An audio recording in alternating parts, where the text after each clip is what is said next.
Dernière vague de tweets sur débat Cegibat, débat au pluriel avec les différentes villes qui sont avec nous en live et toutes celles et ceux qui nous suivent sur la chaîne YouTube de Cegibat. Alors, nous avons beaucoup parlé du neuf, quid de la rénovation? Rapidement, Joséphine, pour la fin de cette émission. Alors, la rénovation, c'est, je dirais, un débat en soi. Il y a beaucoup de cas. Il y a beaucoup de cas. Et je précise que moi, en tout cas, toutes mes positions que j'ai prises ce soir, c'était vraiment concernant du neuf avec des bâtiments très isolés.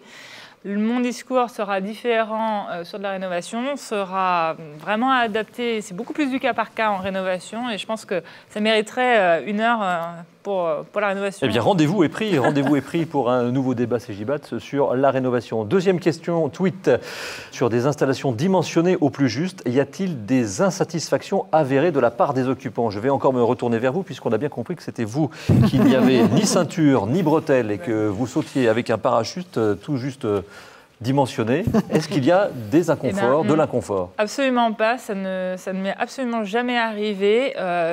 Quand il y a de l'inconfort dans le neuf, c'est plutôt de la surchauffe que de la sous-chauffe en général.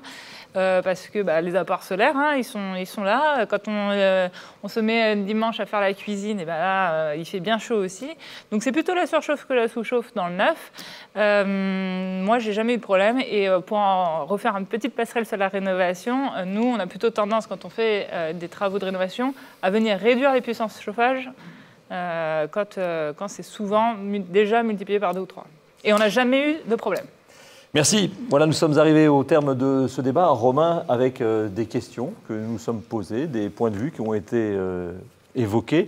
L'objectif, évidemment, ça n'est pas de dire ça c'est bien, ça c'est moins bien. L'objectif, c'est d'ouvrir tous les champs du possible. Oui, c'était bien l'objectif de ce débat. Et en fait, lors de l'étude faite par mes collègues de Cegibat, on s'attendait véritablement à avoir des réponses équivalentes. Et quand on a vu ces résultats hétérogènes, c'est là qu'on s'est dit il faut qu'on creuse. Mais en effet, l'objectif n'est pas de donner des leçons, mais bien d'ouvrir sur les différentes manières de faire, et chacun y tirera les leçons qu'il en voudra. En tout cas, je voulais réellement remercier mes collègues Olivier Brogy et Laurent Caravati pour toutes ces études qui nous ont permis d'avancer sur la vision des dimensionnements des bureaux d'études. Voilà, la chose est faite puisque pour préparer cette émission, nous étions nombreux, vous étiez nombreux. Merci à mes invités, merci Luc Bourne, Joséphine Ledoux et Sylvie Moalic. Merci à vous pour tous vos propos.